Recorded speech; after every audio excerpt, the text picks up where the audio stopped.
Hello everyone, welcome to Step Up Academy. I am Dr. Ananya Dixit, your biology educator. और आज हम इस video में देखने वाले हैं वो एनवायरनमेंट जो कि है चैप्टर नंबर 15, उसका वन शॉर्ट वीडियो। मतलब ये जो चैप्टर है ये है तो बहुत ईजी और इसको हम एक ही वीडियो में पूरा चैप्टर कंप्लीट करने वाले हैं।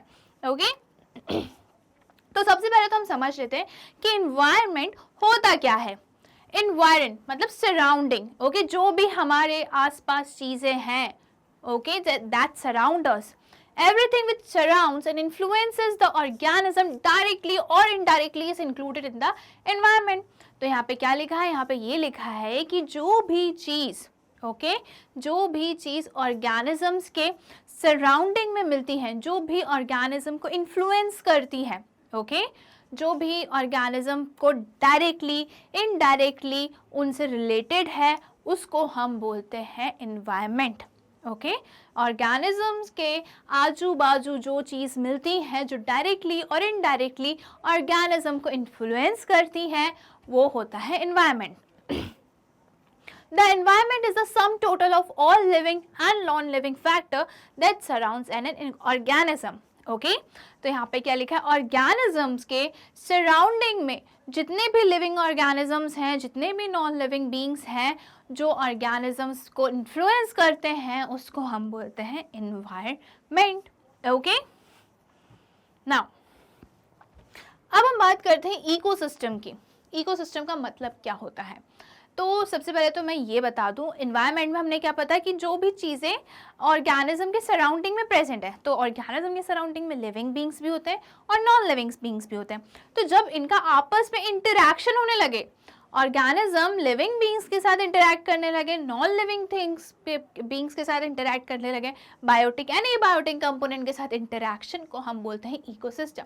Ecosystem is the study of, study नहीं है, ecosystem is the interrelationship of organism between the biotic and abiotic component of their environment. Okay ये इकोसिस्टम है और इसकी स्टडी को हम बोलते हैं इकोलॉजी। इसकी स्टडी को हम क्या बोलते हैं, इकोलॉजी। इकोलॉजी जो है वो स्टडी है और इकोसिस्टम का मतलब है कि ऑर्गेनिज्म जो है वो बायोटिक और एबायोटिक कंपोनेंट से क्या कर रहा है, इंटरैक्ट कर रहा है। Clear? Ecosystem is the structural and functional unit of biosphere. Ecosystem जो है वो स्ट्रक्चरल और फंक्शनल यूनिट है किसका, बायोस्फीयर का। अब बायोस्फीयर क्या है, एक पार्ट है अर्थ का जिसमें जिसमें सारे लिविंग ऑर्गेनिजम्स रहते हैं। It has a property of self perpetuation. Okay तो इसका मतलब है कि जो इकोसिस्टम की क्या प्रॉपर्टी है कि वो खुद को प्रिजर्व करके रख सकती है। Okay it is an open system and depend on sunlight. ये क्या है, एक ओपन सिस्टम है और इकोसिस्टम किस पे डिपेंडेंट है, सनलाइट पे डिपेंडेंट है ना, क्योंकि वो ही सनलाइट जो है वो क्या है, सोर्स ऑफ एनर्जी है। राइट कैसे है वो अभी हम आगे देखेंगे। It may be small and also very large. Ecosystem जो है वो स्मॉल भी हो सकता है और वेरी लार्ज भी हो सकता है, बड़ा भी हो सकता है।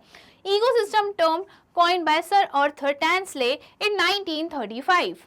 ओके चलिए ये बात तो अच्छे से समझ में आ गई भाई हमें। तो ecosystem is defined as a system resulting from the integration of all the living and non-living factors of the environment। ये मैं बता चुकी हूँ क्या है, इंटररिलेशनशिप को हम क्या बोलते हैं, बायोटिक और एबायोटिक कंपोनेंट्स के जो इंटरैक्शन होता है उसको हम इकोसिस्टम बोलते हैं।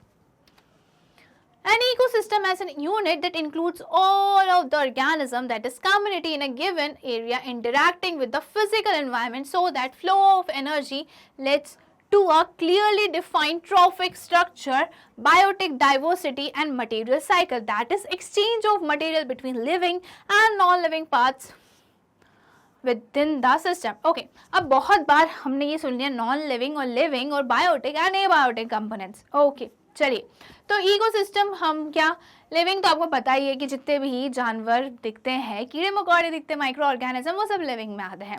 नॉन लिविंग बींग्स में हम कैसे डिपेंडेंट है, अरे भाई हमें वाटर चाहिए, हमें सॉइल चाहिए, हमें सनलाइट चाहिए, राइट। सनलाइट हमें किसके लिए चाहिए, एनर्जी के लिए चाहिए।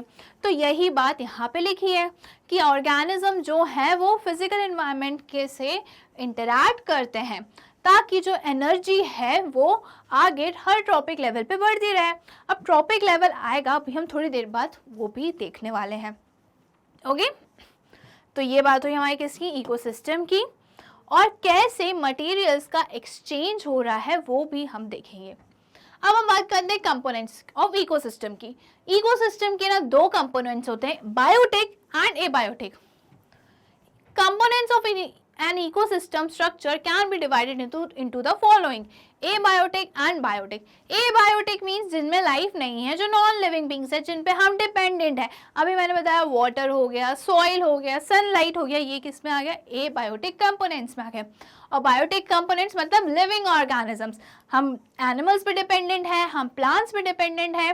तो ये क्या हो गया, कंपोनेंट्स हो गए इकोसिस्टम के। Abiotic components. The non-living things of the environment are called abiotic components. क्या है ये, जो non-living things हैं environment के, उनको हम abiotic components बोलते हैं। Biotic, bio means life होता है, okay? All living objects around us constitute biological environment. ठीक है, जितने भी लिविंग ऑब्जेक्ट्स हैं हमारे सराउंडिंग में, उसको हम क्या बोलते हैं, बायोलॉजिकल एनवायरनमेंट बोलते हैं। They are also called biotic components of the environment या फिर ecosystem. Human beings, all animals, insects, birds, fishes, micro organism and plants are comes in biotic environment. Okay, तो बायोटिक और एबायोटिक का difference आपको पता चल गया। और ये किसके कंपोनेंट है, ये इकोसिस्टम के कंपोनेंट्स हैं। Components of ecosystem, abiotic factors and biotic factors. Climatic factors की हम बात करें तो रेन, टेम्परेचर, लाइट, विंड, ये हो गया। एडिफिक फैक्टर्स की बात करें तो सॉइल, पीएच, मिनरल्स, टोपोग्राफी, ये बात हो गई। बायोटिक फैक्टर्स में प्रोड्यूसर्स आ गए हमारे प्लांट्स, कंज्यूमर्स आ गए जो प्लांट्स प्रोड्यूसर्स को कंज्यूम कर रहे हैं, और डीकम्पोजर्स आ गए जो हमारे इन्वायरमेंट को क्लीन करने का काम करते हैं, जैसे कि बैक्टीरिया, फंगाई, और इनको हम क्या बोलते हैं, किस में आते हैं, डीकम्पोजर्स में आते हैं, और इनको हम सेप्रोट्रॉप्स भी बोलते हैं। ओके, अब 3 टाइप्स होते हैं एबायोटिक कंपोनेंट के। Inorganic component such as water, carbon dioxide, nitrogen, calcium, sulphur, phosphorus, iron etcetera. Okay, और ऑर्गेनिक कंपोनेंट्स होते हैं such as proteins, carbohydrates, lipids and amino acids. ये किसके कंपोनेंट है, एबायोटिक के, ऑर्गेनिक के। The climatic factors such as light, temperature, humidity, wind, soil, rain etcetera, ये climatic factors हो गए। और ये सारे किसके कंपोनेंट है, ये हो गए एबायोटिक कंपोनेंट। इनऑर्गेनिक और ऑर्गेनिक में यही डिफरेंस होता है कि ऑर्गेनिक में ये तीनों, कार्बन, हाइड्रोजन और ऑक्सीजन, ये तीनों एटम्स प्रेजेंट होते हैं। अगर इनमें से एक भी मिसिंग है तो वो आ जाता है इनऑर्गेनिक में। ओके,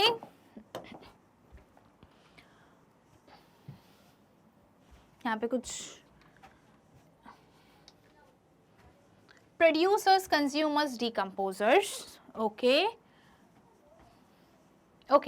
ये क्या हो गए, ये biotic components. Biotic components can be divided into 3 types. अब प्रोड्यूसर जो है वो हमें पता है प्लांट्स, क्योंकि वो ही पूरी मतलब सोर्स ऑफ एनर्जी है। वो कैसे सोर्स ऑफ एनर्जी, मतलब वो लाइट को, सनलाइट को अब्सॉर्ब कर लेती हैं, और वही जो एनर्जी है वो आगे हर ट्रॉपिक लेवल पे फॉरवर्ड होती है। Okay, these are the autotrophic members of the ecosystem. क्या है ये, ऑटोट्रॉप्स होते हैं। Autotrophs one those who can synthesise their own food. Okay, ये अपना फूड इनऑर्गेनिक मटेरियल से बना सकते हैं, which are capable of synthesizing food from non-living simple inorganic substances like plants produces food by the process of photosynthesis by utilizing carbon dioxide and water in the presence of sunlight and chlorophyll in leaves। ये हमने life processes में बहुत अच्छे से पढ़ा है कि जो प्लांट्स होते हैं वो इनऑर्गेनिक सब्सटेंसेस, जैसे कि कार्बन डाइऑक्साइड हो गया, वो वाटर हो गया, हाँ, इनसे अपना क्या ऑर्गेनिक फूड मतलब कि कार्बोहाइड्रेट्स प्रिपेयर करते हैं in the presence of sunlight and chlorophyll. Okay ये इसकी फोटोसिंथेसिस की 3 स्टेप्स दी हुई हैं, बहुत इंपॉर्टेंट है, याद नहीं है तो अभी जाके याद कर लो.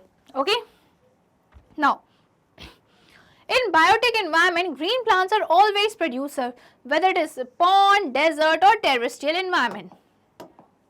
ठीक है, तो जो ग्रीन प्लांट्स हैं वो हमेशा प्रोड्यूसर्स होते, चाहे वो पानी के अंदर हो या लैंड पर हो या फिर डेजर्ट में हो. नाउ कंज्यूमर्स, अब कंज्यूमर्स कौन है? जो प्रोड्यूसर्स को खाते हैं. डायरेक्टली और इनडायरेक्टली जो भी कंज्यूमर्स हैं वो सब किस पे डिपेंडेंट है? वो प्रोड्यूसर्स पे ही डिपेंडेंट है. अगर आप बोलोगे मैम मैं तो घास फूस नहीं खाता, मैं प्लांट फूड कंज्यूम ही नहीं करता, मैं तो एनिमल ही खाता. भैया जिस एनिमल को आप खा रहे हो वो क्या खा रहा है? वो तो प्रोड्यूसर्स को कंज्यूम कर रहा है ना. वैसे These are heterotrophic members of the ecosystem which eat up other living organism. ये क्या है? heterotrophic है, जो दूसरे लिविंग ऑर्गेनिजम्स को कंज्यूम करते हैं, उन पे फीड करते हैं, उनसे अपना न्यूट्रिशन लेते हैं. They include animals which depend on other organism or particulate organic matter produced by producers. Okay? तो क्या है? ये एनिमल्स में भी आते हैं जो दूसरे ऑर्गेनिजम्स पे डिपेंडेंट है, या फिर ये आ सकते हैं, ये ऐसे एनिमल्स हैं जो प्रोड्यूसर्स को डायरेक्टली कंज्यूम कर लेते हैं. ओके, प्राइमरी कंज्यूमर्स की अगर हम बात करें, प्रोड्यूसर्स, फिर आता है primary consumer, secondary consumer and then tertiary consumer.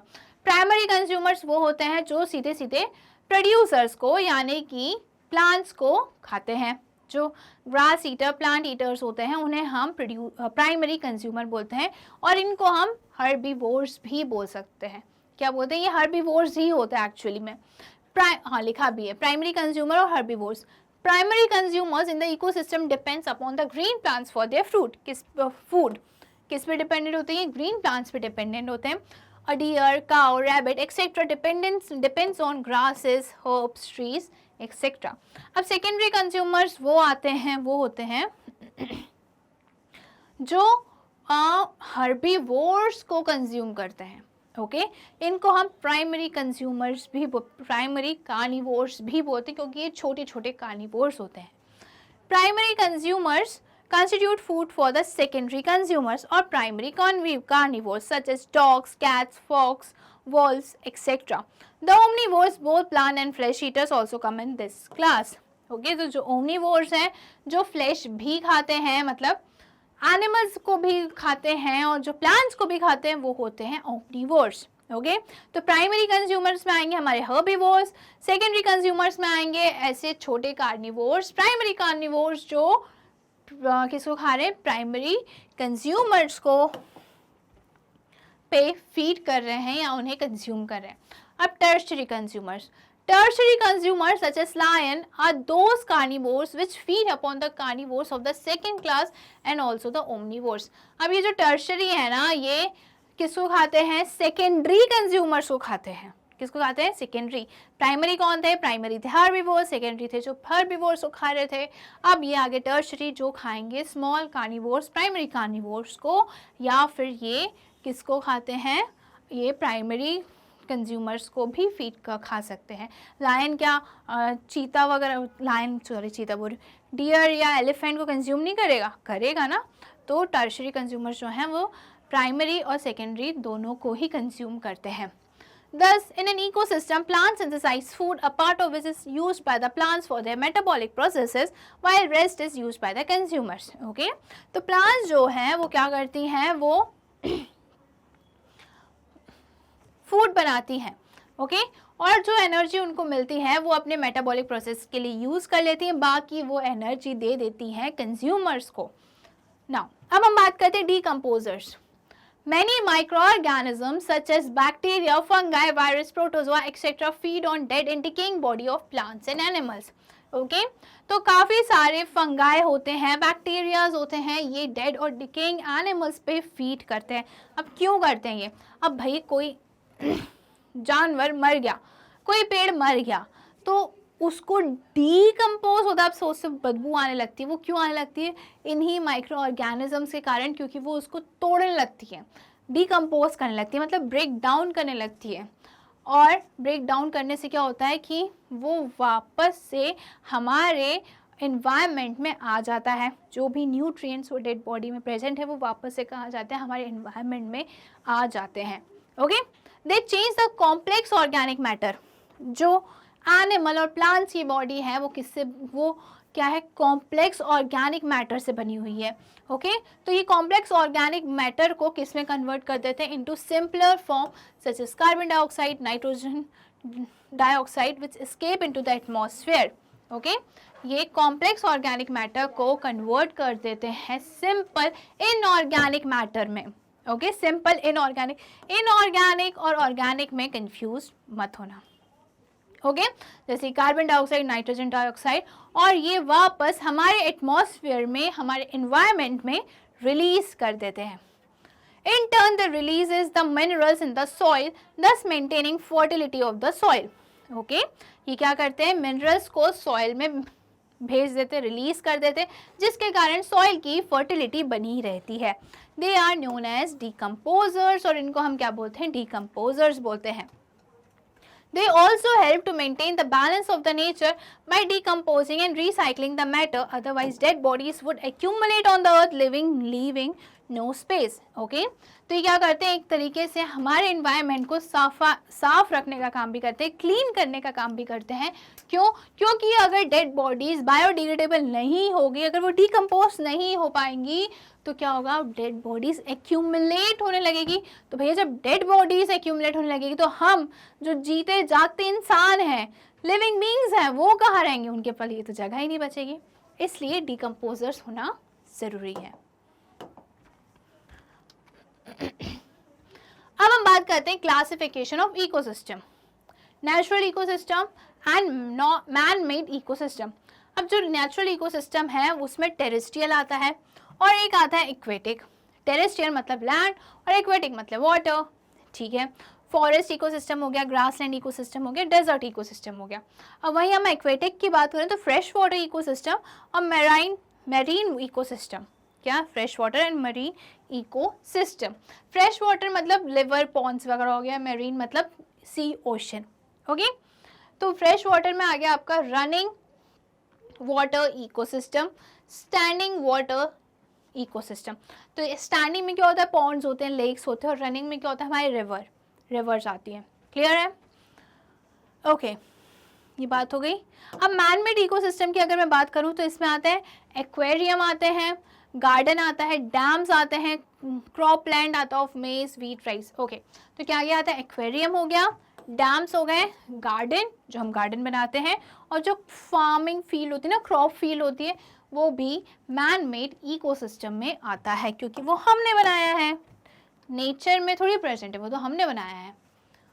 Now अब हम बात करते हैं ट्रॉपिक लेवल की। An organism feeding status in an ecosystem can be expressed as its tropic level. Okay, organism का फीडिंग स्टेटस क्या है इकोसिस्टम में, ओके, कौन से स्टेटस पे आता है वो, उसका कौन सा स्टैंडर्ड है, वो हम बता सकते हैं किससे, ट्रॉपिक लेवल से। जैसे अगर मैं पूछूं कि डियर का क्या लेवल है, तो आप बोलोगे डियर जो है वो हर्बीवोर्स होता है, तो वो प्राइमरी कंज्यूमर्स में आता है, क्योंकि वो हर्बीवोर्स है, वो प्रोड्यूसर्स को डायरेक्टली कंज्यूम कर रहा है ना। तो ये जो है वो हम किससे बता सकते हैं, ट्रॉपिक लेवल से बता सकते हैं। Some common trophic levels are green plant first trophic level. Okay, जितने भी प्रोड्यूसर्स हैं वो फर्स्ट ट्रॉपिक लेवल में आते हैं।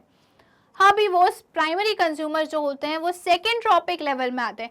ओके, कार्निवोर सेकेंडरी कंज्यूमर जो है वो थर्ड ट्रॉपिक लेवल में आते हैं, और secondary carnivores tertiary consumers fourth tropic level पे आते हैं।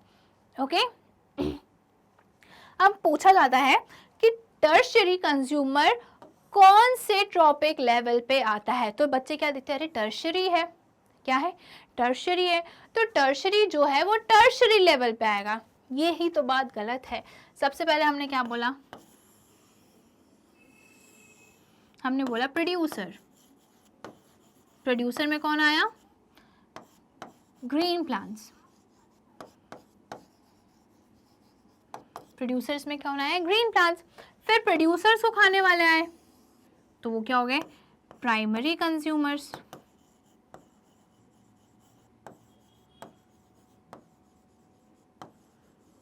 ओके, प्राइमरी कंज्यूमर्स ये कौन से होते हैं? हर्बीवोर्स होते हैं। ओके,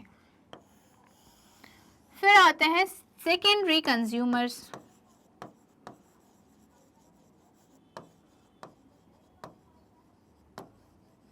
सेकेंडरी कंज्यूमर्स, और ये कौन से होते हैं? ये स्मॉल कार्निवोर्स होते हैं। कौन से होते हैं? स्मॉल या फिर प्राइमरी कार्निवोर्स आप इनको बोल सकते हो। फिर आते हैं टर्शियरी कंज्यूमर्स।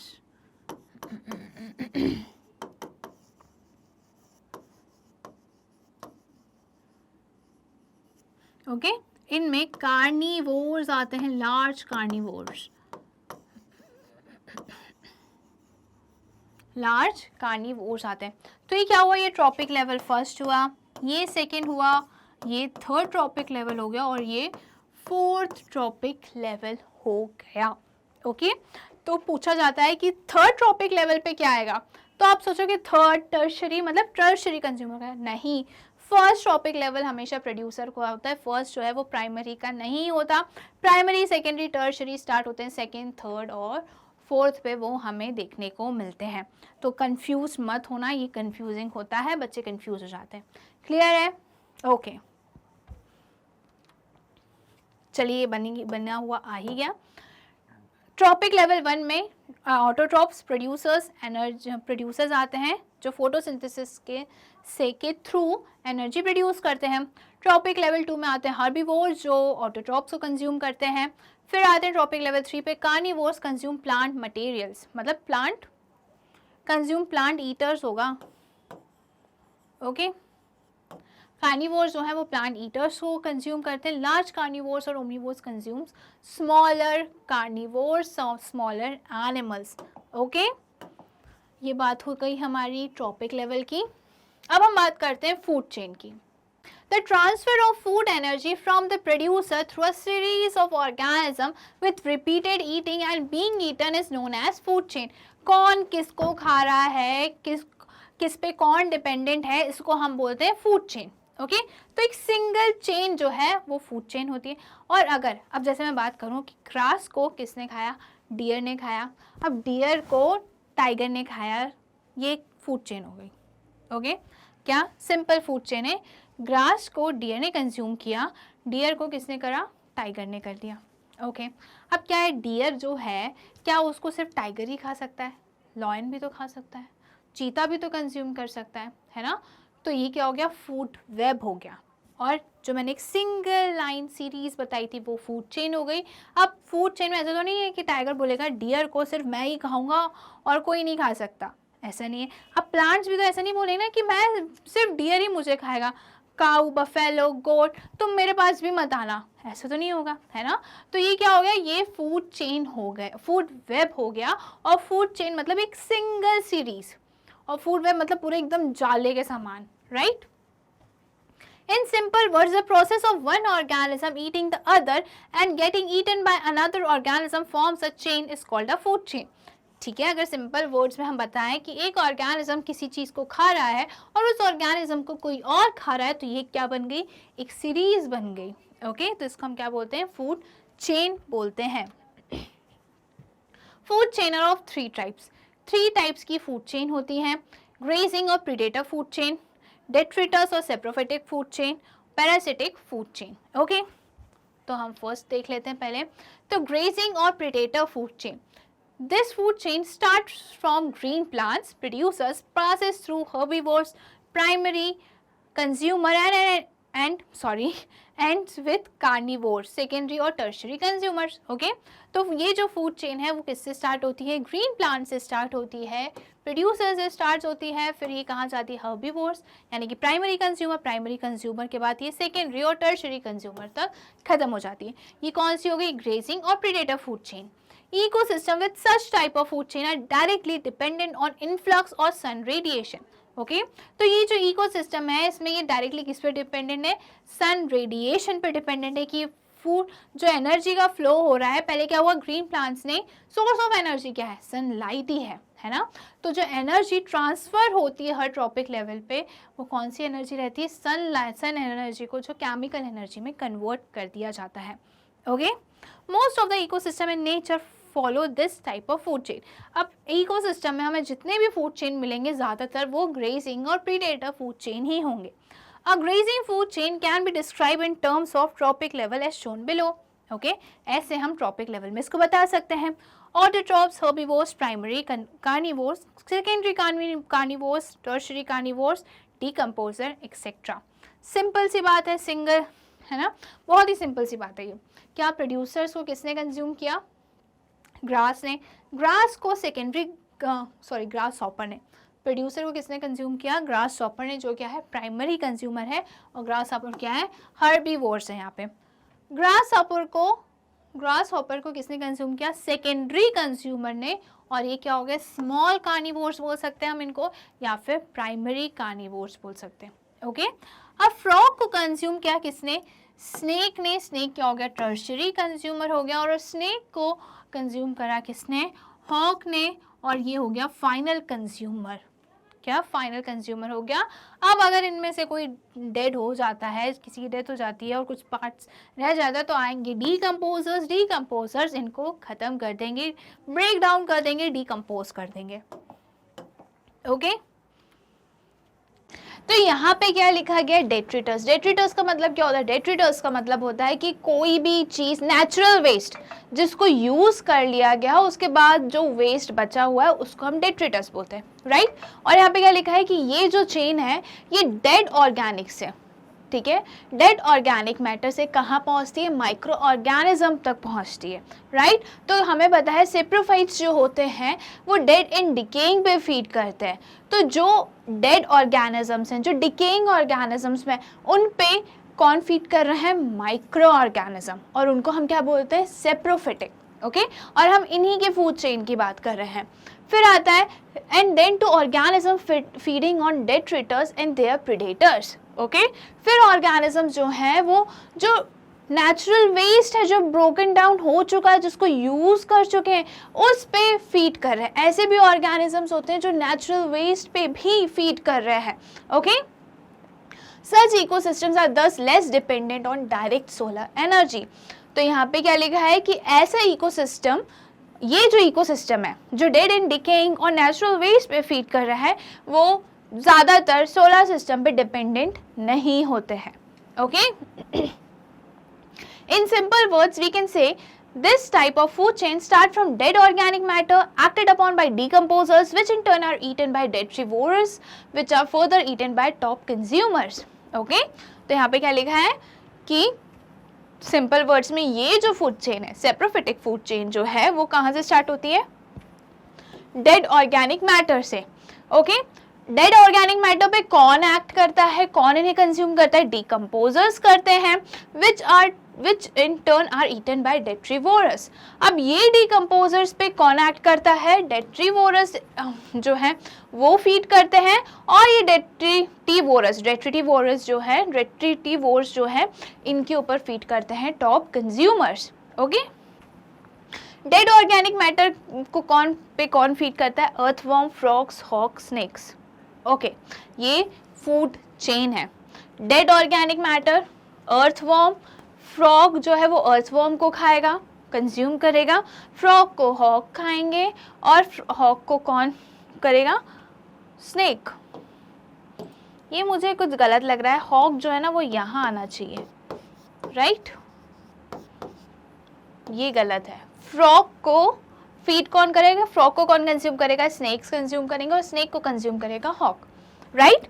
तो ये बात होगी किसकी? सेप्रोफिटिक साइकिल की।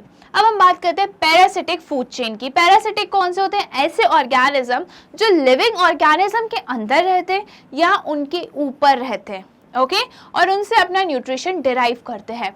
इन simple words we can say this type of food chain begins with green plants. ये जो फूड चेन है वो किससे स्टार्ट होती है? ग्रीन प्लांट से स्टार्ट होती है, which are eaten by birds, then by parasitic and finally by hyper parasites. Okay, तो इनको कौन खाता है? सबसे पहले ये जो पैरासिटिक फूड चेन है ये स्टार्ट होगी ग्रीन प्लांट से। ग्रीन प्लांट्स को बर्ड्स खाएंगे, एंड बर्ड्स के ऊपर कौन फीड करेगा? Parasitic. Okay, Such type of food chain proceed from larger to smaller organism. अब ये जो food chain है ये large organism से कहाँ आती है, smaller organism तक आती है.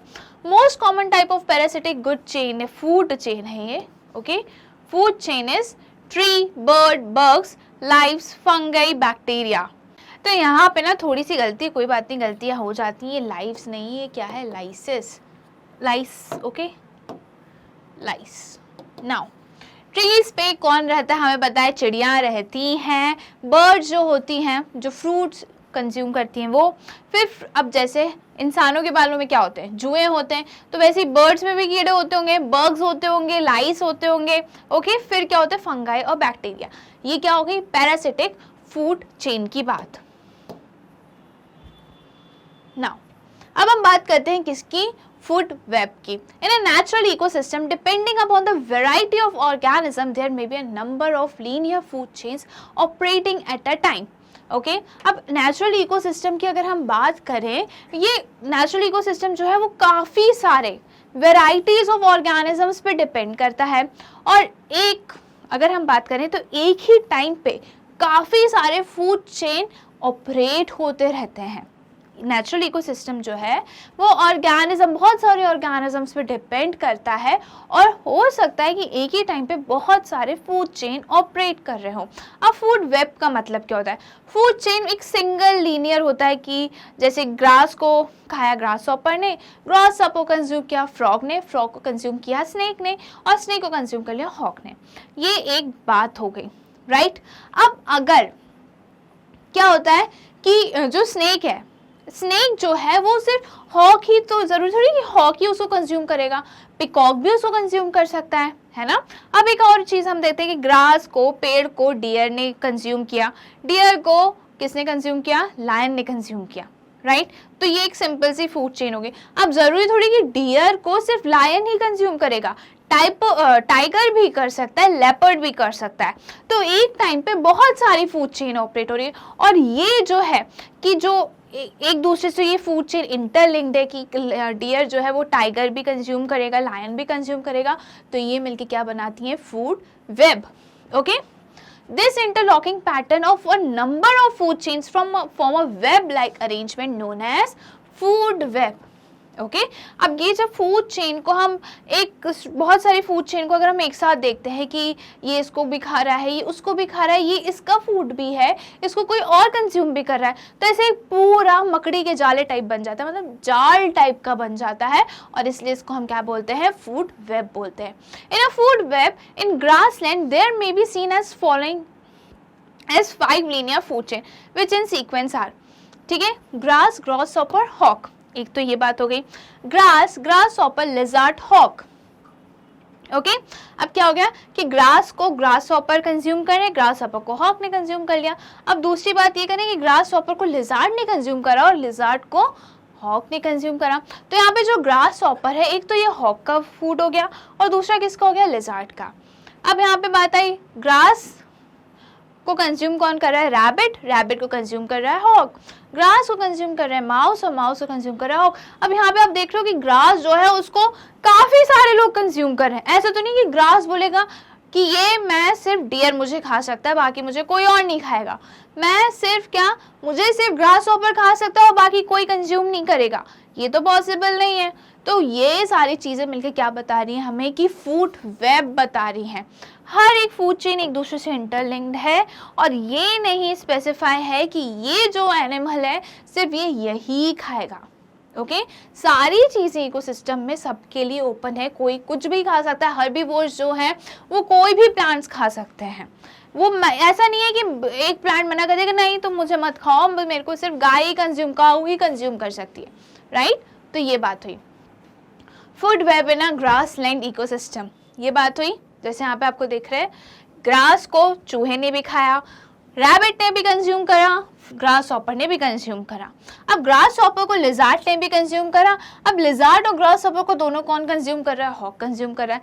रैबिट को भी हॉक कंज्यूम कर रहा है. ओके, अब माउस को कौन खा रहा है, ये कौन है, स्नेक. ओके, स्नेक को भी हॉक खा सकता है, माउस को भी हॉक कंज्यूम कर सकता है. तो ये बात हुई किसकी, फूड वेब की। Okay, now difference between food chain and food web. Food web और फूड चेन में क्या डिफरेंस है? The sequence of eating and being eaten among the living organism to transfer food energy is called food chain. अब यहाँ पे क्या है? Sequence, कौन किसको खा रहा है, ये वाला जो सीक्वेंस है और लिविंग ऑर्गेनिज्म में कि किसने क्या खाया और किसको कौन खा रहा है, वो क्या हो जाता है? Food chain. फूड चेन से हमें पता चलता है कि एनर्जी कैसे ट्रांसफर हो रही है। अब फूड वेब क्या हो गया? It is a system of interconnected of food chain. कई सारी फूड चेन मिलके क्या बनाती हैं? एक जाल, एक ट्रैप, जिसे हम क्या बोलते हैं? Food web. Okay, the network of food chain develop a relationship between various organism. Food chain का अगर हम पूरा एक जाल बना लें, एक ट्रैप बना लें, तो हमें पता चलता है कि फूड चेन जो है वो अलग अलग ऑर्गेनिज्म से कैसे कनेक्टेड है, वो कैसे इन्वॉल्व है, और वो हमें पता चलता है किसके थ्रू? फूड वेब के through. It is having 4 to 5 population trophic level of different species. Okay, it is having numerous population of different species. इसके पास क्या है? ट्रॉपिक लेवल है। हमने पढ़ा था क्या? Trophic level 1, 2, 3, 4, 5, right? तो इनके पास ऐसे ट्रॉपिक लेवल है डिफरेंट स्पीशीज के, बट इनके पास तो बहुत सारे स्पीशीज हैं, अलग अलग स्पीशीज हैं, राइट? हर एक ट्रॉपिक लेवल पे एक आपको कोई भी एक स्पीशीज मिलेगा, है ना? और यहाँ पे न्यूमरस है, हर एक ट्रॉपिक लेवल पर आपको अलग अलग मिलेगा। इससे ट्रॉपिक लेवल जो है वो फूड चेन से ज़्यादा अच्छे से बताया जा सकता है। It is a part of food web. Food chain जो है वो फूड वेब का पार्ट है। It contains many food chain.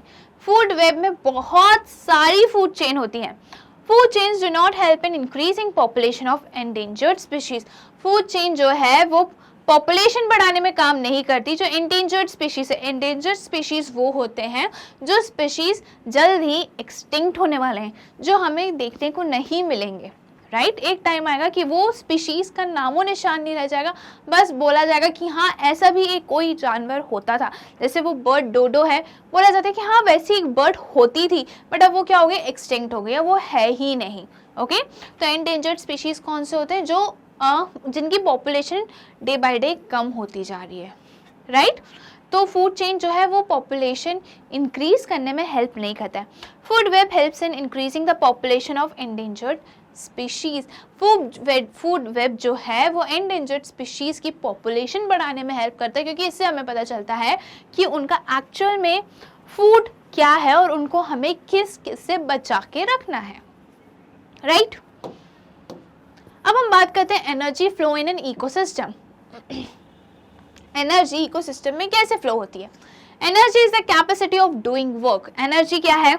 हमें कोई भी काम करने के लिए क्या चाहिए? एनर्जी चाहिए। वहीं जब पढ़ने बैठते हैं तो सबसे पहले हमें भूख प्यास सब लगने लगती है। क्यों? क्योंकि हमें एनर्जी चाहिए, है ना? तो एनर्जी जो है is the capacity of doing work. Energy can be neither created not destroyed, it can only transfer from one form to other. Okay, तो एनर्जी जो है उसको ना क्रिएट किया जा सकता है ना उसको डिस्ट्रॉय किया जाता है, बस उसको एक फॉर्म से दूसरे फॉर्म में कन्वर्ट किया जा सकता है, ट्रांसफॉर्म किया जा सकता है। जैसे लाइट एनर्जी को वो कन्वर्ट करते हैं किस में? कार्बोहाइड्रेट्स, ग्लूकोज में, राइट? वही लाइट एनर्जी जो है वो हम सबको मिलती है। However, no energy transfer is 100% efficient. Some amount of energy convert into lower form of energy and thus cannot be recovered. Okay? तो जितनी भी एनर्जी ट्रांसफर हो रही है वो 100% एफिशिएंट नहीं होती है, 100% सही नहीं होती है। उसमें से कुछ एनर्जी जो है वो लोअर फॉर्म ऑफ एनर्जी में कन्वर्ट हो जाती है और जिसको हम रिकवर नहीं कर सकते। जैसे हमने ट्रॉपिक लेवल में पढ़ा था कि सिर्फ 10% एनर्जी ही नेक्स्ट लेवल तक पहुंचती है, बाकी जो 90% होती है वो लॉस हो जाती है। Due to this reason energy flow in environment takes place only in one direction. Okay, energy जो है वो हमेशा एक ही डायरेक्शन में फ्लो करती है, वो अपोजिट डायरेक्शन में नहीं आती है। The energy can not flow in reverse direction. Energy जो है वो रिवर्स डायरेक्शन में नहीं आती है, हमेशा एक ही डायरेक्शन में हमें देखने को फ्लो करती हुई देखने को मिलती है। Okay, now for most of the life form sun is the ultimate source of energy. काफी सारे लिविंग ऑर्गेनिजम्स के लिए अल्टीमेट सोर्स ऑफ एनर्जी क्या है, ओनली सोर्स ऑफ एनर्जी क्या है, फूड, सॉरी सन, है ना, क्या है, सन. In fact, life on Earth is nurtured by and dependent upon sun as a main source of energy. अर्थ के में जो भी जिंदगी है, जो भी लाइफ है, वो किस पे डिपेंडेंट है, वो डिपेंडेंट है सन पर, सनलाइट पर. Carbon dioxide plus water, carbohydrates plus oxygen, ये क्या है, ये है फोटोसिंथेसिस का फॉर्मूला. ये क्या है, फोटोसिंथेसिस का फॉर्मूला है, राइट. कार्बन डाइऑक्साइड, वाटर और in the presence of sunlight and chlorophyll वो किस में कन्वर्ट हो जाता है, कार्बोहाइड्रेट और ऑक्सीजन में. Above reaction completed in the presence of sunlight and chlorophyll. ये जो अबव रिएक्शन है वो किसके प्रेजेंस में कंप्लीट होता है, सनलाइट और क्लोरोफिल के प्रेजेंस में. क्लोरोफिल कहाँ प्रेजेंट होता है, ग्रीन प्लांट्स में, ग्रीन पिगमेंट होता है ये. Above reaction is photosynthesis reaction. आई गई बात कि जो ऊपर वाला रिएक्शन है वो किसका, कौन सा केमिकल इक्वेशन है, किसका केमिकल इक्वेशन है, फोटोसिंथेसिस का. अब हम बात करते हैं all this organic matter produced by the primary then undergoes for conversion into ecosystem. okay? ये जितने भी ऑर्गेनिक मैटर्स है वो कौन प्रोड्यूस करता है, प्राइमरी, ठीक है, प्रोड्यूसर्स हैं ये, ठीक है, primary producers then undergoes for conversion into ecosystem. okay? ये ऑर्गेनिक मटेरियल जो भी है ये कौन प्रोड्यूस करता है, प्राइमरी प्रोड्यूसर्स. प्राइमरी प्रोड्यूसर्स कौन होते हैं, ऑटोट्रॉप्स, ग्रीन प्लांट्स जो सनलाइट से फोटोसिंथेसिस करते हैं और ऑर्गेनिक फूड कंपाउंड्स बनाते हैं. The plants are used by herbivores and herbivores are used by carnivores as their food. अब plants को कौन यूज करता है एनर्जी के लिए, herbivores जो प्लांट ईटर्स एनिमल्स होते हैं, और हर्बीवोर्स को कौन कंज्यूम करता है, कार्निवोर्स जो फ्लैश ईटर्स होते हैं, right. In this way energy in the form of food is transferred from one organism to another and so on. तो ऐसे एनर्जी जो है एक ऑर्गेनिज्म से दूसरे ऑर्गेनिजम्स में ट्रांसमिट होती है, ट्रांसफॉर्म होती हैं, ट्रांसफर होती हैं और ऐसे चलता रहता है एनर्जी ट्रांसफर का. This is how one way flow of energy continue through biological system. The solar energy is utilised by living organism in the form of food. अब क्या है कि पेड़ों को कौन खाएगा, प्लांट्स को कौन खाएगा, हर्बीवोर्स, हर्बीवोर्स को कौन खाएगा, कार्निवोर्स. अब ऐसा तो नहीं होगा कि प्लांट जो है वो हर्बीवोर्स को खा ले और हर्बीवोर्स जो है वो कार्निवोर्स को खा ले. तो एनर्जी जो है वो हमेशा एक ही डायरेक्शन में फ्लो करती है, रिवर्स थोड़ी होती है. कार्निवोर, अब हर्बीवोर्स जो है वो अब पेड़ वेड़ छोड़ के कार्निवोर्स को खाने लगे, ऐसा नहीं होता है ना. तो एनर्जी जो है हमेशा एक ही वे में, एक ही तरफ, यूनिडायरेक्शनल फ्लो होता है उसका. ओके और सनलाइट से जो ग्रीन प्लांट्स हैं, ऑटोट्रॉप्स हैं, वो फूड प्रिपेयर कर रहे हैं, फोटोसिंथेसिस कर रहे हैं, वो ही सोलर एनर्जी जो है सारे लिविंग ऑर्गेनिज्म यूज कर रहे हैं, ठीक है, एनर्जी के लिए. कैसे, फूड के फॉर्म में. Now respiration is the opposite of photosynthesis. They decomposes organic matter and releases energy. okay?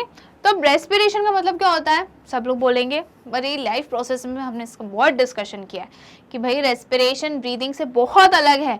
Respiration का मतलब होता है कि ग्लूकोज जो हमारी बॉडी में बना है उसको तोड़ना ताकि एनर्जी रिलीज हो, राइट. और ब्रीदिंग का मतलब होता है सिंपली इनहेल एंड एक्सहेल. अब ये जो रेस्पिरेशन है वो क्या हो रहा है, ग्लूकोज को ब्रेक डाउन करने वाली प्रोसेस होती है. अब ग्लूकोज जो है ना वो हमेशा ऑक्सीजन की प्रेजेंस में भी होती है. अब ऑक्सीजन नहीं होगा तो क्या हमें एनर्जी नहीं मिलेगी, ऐसा नहीं है, एनर्जी हमें तब भी मिलेगी, बट जो एक जनरल फिनोमेना है वो यही है, ठीक है. ग्लूकोज ऑक्सीजन की प्रेजेंस में ब्रेक डाउन होता है. कार्बोहाइड्रेट, ऑक्सीजन, ये क्या है, ग्लूकोज, कार्बोहाइड्रेट, ऑक्सीजन की प्रेजेंस में क्या बना, कार्बन डाइऑक्साइड बना, वाटर बना और एनर्जी रिलीज हुई. When these consumers die, the energy stored up in their body is used by decomposers like bacteria and fungi. अब क्या होता है, हमें पता है कि जो आया है वो तो जाएगा ही, है ना. तो जो एनिमल्स होते हैं, जो प्लांट्स होते हैं, जो मर गए हैं, ठीक है, जो खत्म हो गए हैं, अब उनमें एनर्जी जो स्टोर्ड है उनको कौन यूज करेगा, उनको यूज करेंगे डीकम्पोजर्स. डीकम्पोजर्स में क्या आते हैं, बैक्टीरिया आते हैं और फंगाई आते हैं. ओके वो उसको इतना सिंपलर फॉर्म में ब्रेक डाउन कर देंगे. They use the energy for their life activities and release nutrients back to the environment. अब डीकम्पोजर्स जो है ना, जो डेड एनिमल्स और डेड प्लांट्स में, जो डेड और लिविंग ऑर्गेनिजम्स में एनर्जी स्टोर्ड है, वो उनको यूज़ करेंगे ताकि वो अपना फंक्शन कर सकें, और वो यूज़ करते करते वो पूरी चीज़ें वापस एनवायरनमेंट को ही दे देते हैं. डीकम्पोजर्स जो है होते हैं वो एनर्जी भी लेते हैं और बाकी सारी चीज़ें जो हमने एनवायरनमेंट से ली है वो एनवायरनमेंट को वापस कर देते हैं. Plants in turn can utilize these nutrients and produce organic matter in the presence of sunlight. अब ये जो plants हैं उनको क्या चाहिए, उनको nutrients चाहिए, और कहाँ से आता है, soil से आता है. ये fungi और bacteria decompose करके कहाँ पहुँचाते हैं nutrients को, environment में पहुँचाते हैं. कौन से, soil में. ओके तो प्लांट जो है सॉइल से ये सारे न्यूट्रिएंट्स यूज करते हैं और क्या करते हैं, फिर से वही प्रोसेस होती है फोटोसिंथेसिस वाली. Okay, now due to this gradual decrease in energy, food chain contain 3 to 4 trophic level. अब हमने क्या पढ़ा है, मैंने बताया है कि एनर्जी जो है वो हर बार, जैसे कि यहाँ पे 90% है, राइट, सॉरी यहाँ पे कुछ भी हो, यहाँ पे 100% है. ओके तो 100% का जो 10% है, सिर्फ वही एनर्जी नेक्स्ट ट्रॉपिक लेवल पे जाएगी, बाकी 90% लॉस हो जाएगी. ओके अब इस 10% का भी सिर्फ 10% एनर्जी नेक्स्ट ट्रॉपिक लेवल पे जाएगा, बाकी 90% लॉस हो जाएगा. और सेम वे ऐसे ही हम करते रहेंगे. अब टर्शरी लेवल तक तो पॉसिबल है और फोर्थ लेवल तक भी पॉसिबल है, बट उससे ज़्यादा नहीं, क्योंकि एनर्जी बचेगी ही नहीं तो ट्रांसफ़र क्या होगी. जब 10% ही ट्रांसफर हो रही है और 90% लॉस हो जा रही है तो एनर्जी कहाँ बचेगी. जैसे हमने यहाँ पे एग्जांपल देखा 1000 का, प्रोड्यूसर्स के पास क्या है, 1000 किलो जूल की एनर्जी है. अब 90% उन्होंने लॉस कर दी और 10% उन्होंने आगे नेक्स्ट लेवल पे फॉरवर्ड कर दी. 10% कितना हुआ, 100 में से भी 10% जो है वो सेकेंडरी कंज्यूमर के पास पहुंचा, है ना. अब जो भी सेकेंडरी कंज्यूमर के पास पहुंचा 1 किलो जूल. ओके अब 1% का 10% जो है ना वो जाएगा सबसे टॉप लेवल पे टर्शरी कंज्यूमर्स के पास, बाकी जो 90% है वो लॉस हो जाता है. नाउ अब हम बात करते हैं ओजोन लेयर की. सबको ही पता है क्या होता है. Ozone is a form of oxygen. It is tried atomic molecule made up of 3 atoms of oxygen. Oxygen जो होता है O2, ठीक है, दो मॉलिक्यूल से, 2 एटम से मिलकर बनता है. और ओजोन जो होता है ना वो O3 होता है. क्या होता है, O3. Ozone is highly poisonous. Ozone जो है वो हाईली पॉइजनस है. Very little quantity of ozone is present in the lower part of atmosphere called troposphere. Ozone जो है वो काफ़ी कम पार्ट उसका, ठीक है, काफ़ी कम क्वांटिटी एटमॉस्फेयर के सबसे लोएस्ट पार्ट में प्रेजेंट होते हैं, जैसे कि जिसको क्या बोलते हैं, troposphere. However good amount of ozone is present in the upper part of atmosphere called stratosphere. Okay तो यहाँ पे क्या लिखा है कि जो एटमॉस्फेयर का लोएस्ट पार्ट है ट्रोपोस्फेयर, उसमें कम ओजोन होती है. वही एटमॉस्फेयर का जो अपर पोर्शन है स्ट्रेटोस्फेयर, वहाँ पे ओजोन अच्छी क्वांटिटी में प्रेजेंट होती है. The rich zone of ozone in the stratosphere is called ozone layer or ozonosphere. Okay, stratosphere में जो हाई क्वांटिटी वाला ओजोन है, जहाँ पे ओजोन का लेवल ज़्यादा है, उस जोन को हम बोलते हैं ओजोन लेयर या फिर ozonosphere. Okay, it is also commonly called ozone shield because this region intercepts high energy ultraviolet radiation. ये भी हमें पता है कि इसको हम ओजोन शील्ड बोलते हैं. और क्यों बोलते हैं, क्यों ज़रूरी है ये, क्योंकि ये जो हार्मफुल अल्ट्रावायलेट रेस अर्थ में पड़ रही है उससे ये हमें प्रोटेक्ट करती है, ये अब्जॉर्ब कर लेती है. ओके उससे ये हमें बचाती है. Now it is also commonly called as, ये तो हम देख चुके हैं, the ozone dynamics, that is photo dissociation of ozone and its generation dissipates the energy of UV radiation है वो. ओके इससे मैं नहीं देख पा रही थी कि क्या लिखा है ये. ओके, और रेडिएशन एज हीट। अब इसमें क्या लिखा है कि जो ओजोन है वो क्या करता है, जो यूवी रेडिएशन की जो एनर्जी है उससे वो डिसिपेट कर देता है, किस फॉर्म में, हीट के फॉर्म में। This helps in keeping the ozone layer warmer, और इसी कारण ओजोन लेयर जो होती है वो कैसी होती है, वार्म रखने में हेल्प करती है। In this way, ozone layer in the stratosphere act as a protective shield to protect all types of life from harmful effect of UV radiation।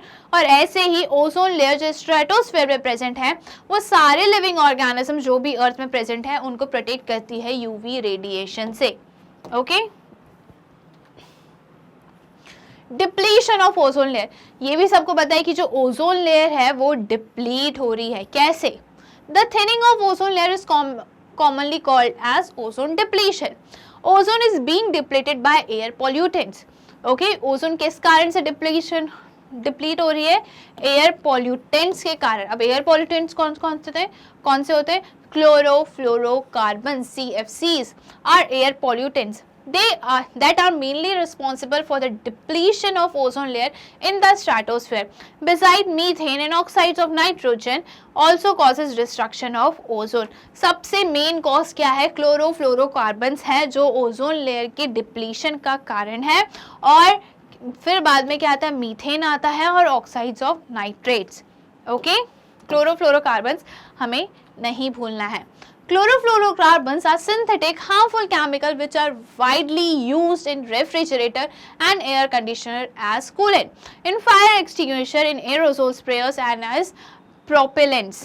ठीक है, तो क्लोरोफ्लोरोकार्बन्स जो हैं इनको बहुत यूज करा जा रहा था किसमें? एज अ कूलेंट, रेफ्रिजरेटर और एयर कंडीशनर में। Once released in the air, these harmful chemical produce chlorine, CI and CIO radicals. ये Cl एंड ClO है, क्लोरीन एंड क्लोराइड ऑक्साइड होगा, क्लोरीन ऑक्साइड होगा। In the presence of UV radiation, these radicals through chain reaction then destroy the ozone by converting it into oxygen। Due to this, the ozone layer in the upper atmosphere, that is stratosphere, becoming thick। Okay, तो ये जो chlorine के radicals हैं वो क्या form करते हैं? एक चेन रिएक्शन करते हैं जिसके कारण ओजोन जो है वो क्या हो जाती है? डिस्ट्रॉय हो जाती है। ठीक है, ओजोन को ये किस में कन्वर्ट कर देते हैं? ऑक्सीजन में कन्वर्ट कर देते हैं। जो क्लोरोफ्लोरोकार्बन्स जो है वो क्या है? क्या हार्मफुल केमिकल प्रोडक्ट हैं, किसका? क्लोरीन का, राइट। अब क्या होता है कि यूवी लाइट, अब ये जो रेडिकल्स हैं ये क्या करते हैं? चेन रिएक्शन करके जो ओजोन है उसको ये डिलीट कर देते हैं, मतलब क्या कर देते हैं? डिस्ट्रॉय कर देते हैं। कैसे? ओजोन को ये कन्वर्ट कर देते हैं किसमें? ऑक्सीजन में। ओजोन क्या है? O3 है और ऑक्सीजन क्या है? O2 में। Okay, due to this the ozone layer, और इसी कारण जो ओजोन लेयर अपर एटमॉस्फेयर का लेवल कौन सा है? स्ट्रेटोस्फेयर वाला, उधर ओजोन लेयर जो है वो डिप्लीट हो रहा है, ओजोन लेयर की थिनिंग हो रही है। The main ODS are chlorofluorocarbons, halogens, methane, nitrous oxide, carbon tetrachloride and chlorine. ये सारे कारण हैं ओजोन डिप्लीशन का। Okay, now effects of ozone depletion. अब अगर ओजोन डिप्लीट होगी तो उसके क्या इफेक्ट्स होंगे? The thinning of ozone layer allows more UV radiation to pass through it which then strike the earth. These cause following harmful effects on man, animal and plants। अब क्या हुआ कि ozone layer के चलते क्या होगा कि यूवी रेडिएशन वो किससे प्रोटेक्ट कर रही है? वो हमें प्रोटेक्ट कर रही है यूवी रेडिएशन से। अब जब ओजोन लेयर डिप्लीट होगी तो UV radiation directly earth surface पे पड़ेगी, और यूवी रेडिएशन सरफेस के लिए तो है ही, साथ में लिविंग ऑर्गेनिजम्स के लिए भी हार्मफुल है। ओके, तो क्या हो सकता है? Cancers, UV radiation increase incidence of skin cancer and herpes cancer. UV radiation के कारण क्या हो सकता है? स्किन कैंसर हो सकता है।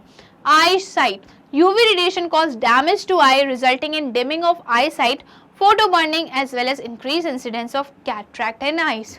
ओके, तो क्या हो जाता है? कैटरैक्ट होने के चांसेस बढ़ जाते हैं, आई साइट कम होने लगती हैं, और फोटो बर्निंग, ये सारी चीजें हमें ओजोन डिप्लीशन के कारण देखने को मिलते हैं। Immune system, UV radiation causes damage to immune system and hence lowering the body's resistance to disease. ठीक है। इम्यून सिस्टम भी हमारा ये कम कर रहा है। इम्यून सिस्टम क्या है कि हमारी बॉडी का एक सिस्टम है जो किसी भी तरीके के हार्मफुल चीज़ें से हमें बचा के रखता है। ओके अब इम्यून सिस्टम डिप्लीट हो रहा है, मतलब अच्छे से काम नहीं कर रहा है, तो हमारी बॉडी जो है वो दूसरी डिसीजेस से फाइट नहीं कर पाएगी। Photosynthesis. UV radiation would result in 10 to 25% decline of photosynthesis rate. UV radiation अगर बढ़ जाएगा तो क्या होगा, 10 to 25% photosynthesis जो है वो कम हो जाएगा। Global warming. Decreased photosynthesis would result in increase in the concentration of carbon dioxide. This will result in global warming. अब photosynthesis decrease हो रहा है, हमें पता है photosynthesis के टाइम पे जो plants होते हैं वो ऑक्सीजन रिलीज करते हैं, राइट अब जब फोटोसिंथेसिस कम होगा, ऑक्सीजन रिलीज कम होगा, तो किसका लेवल बढ़ जाएगा, कार्बन डाइऑक्साइड का लेवल बढ़ जाएगा। इंप्रूवमेंट इन द, अब हम बात करते हैं गार्बेज डिस्पोजल की। Okay Improvements in lifestyle have resulted in accumulation of large amount of waste material. अब हमारी लाइफस्टाइल तो हम इम्प्रूव कर रहे हैं, साथ ही साथ हम वेस्ट भी जनरेट कर रहे हैं, जिसके कारण अगर हमारी लाइफ इम्प्रूव हो रही है, हमारा लिविंग स्टाइल लाइफस्टाइल इम्प्रूव कर रहे हैं, तो साथ में उतना ही वेस्ट भी जनरेट हो रहा है और वेस्ट एक्यूमुलेट भी हो रहा है। Garbage contains following types of material. अब गार्बेज भी ना दो टाइप के होते हैं भाई, आप बोलोगे अरे कचरा तो कचरा होता है, नहीं, होते हैं biodegradable and non biodegradable. Okay तो बायोडिग्रेडेबल वो होते हैं जो ऑर्गेनिक मैटर जो लिविंग ऑर्गेनिज्म या नेचर में जनरेट हो रहे हैं, ओके नेचुरली जनरेट हो रहे हैं।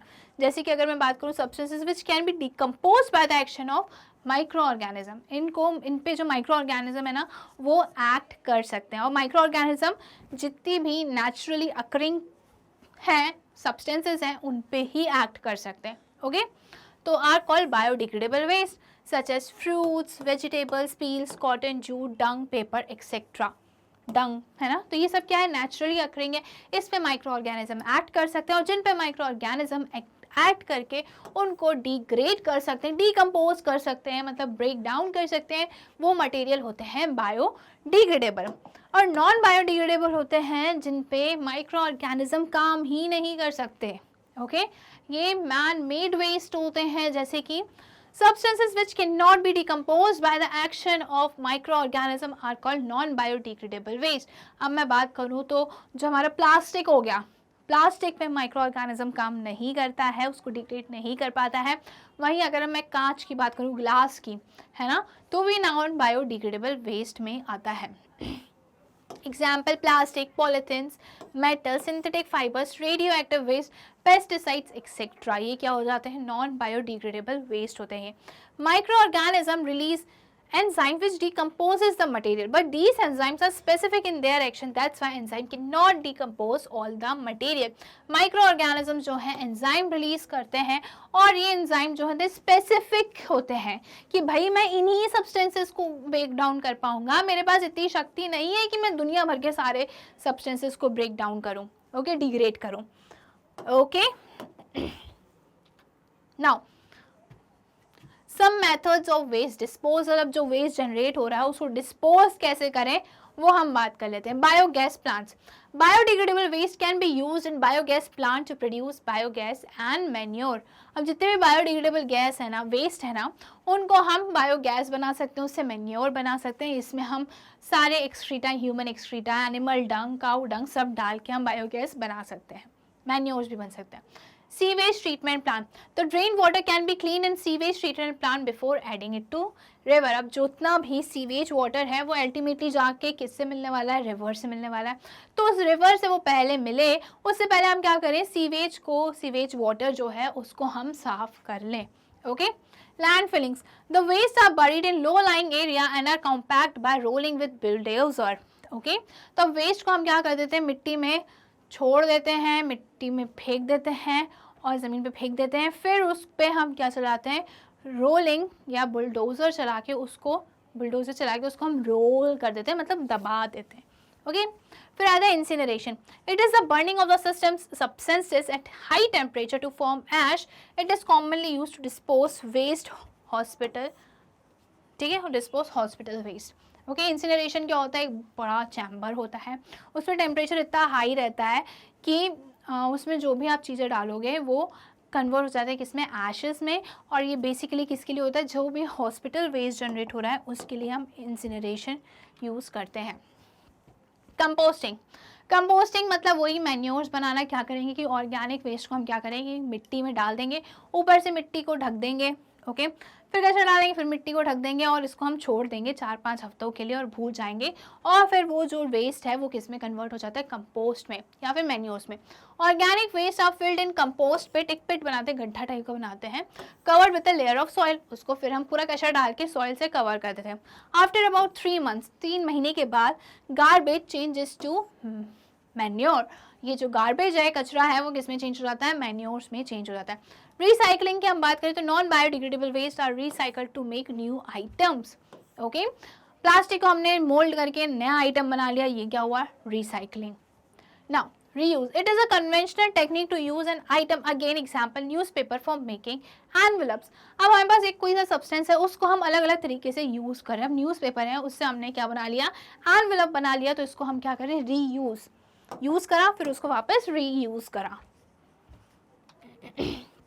तो यहाँ पे जो है environment, our environment chapter number 15 का 1 शॉर्ट वीडियो होता है कंप्लीट। ऐसी और वीडियोस देखने के लिए आज ही स्टेप अप एकेडमी को सब्सक्राइब करिए, जहाँ पे आपको मिलते हैं केजी से लेकर 12 के सारे सब्जेक्ट्स के सारे वीडियोस फ्री। साथ ही साथ कॉम्पिटिटिव एग्जाम जैसे कि नीट, जेईई, सीयूईटी की भी प्रिपरेशंस होती हैं। Thank you.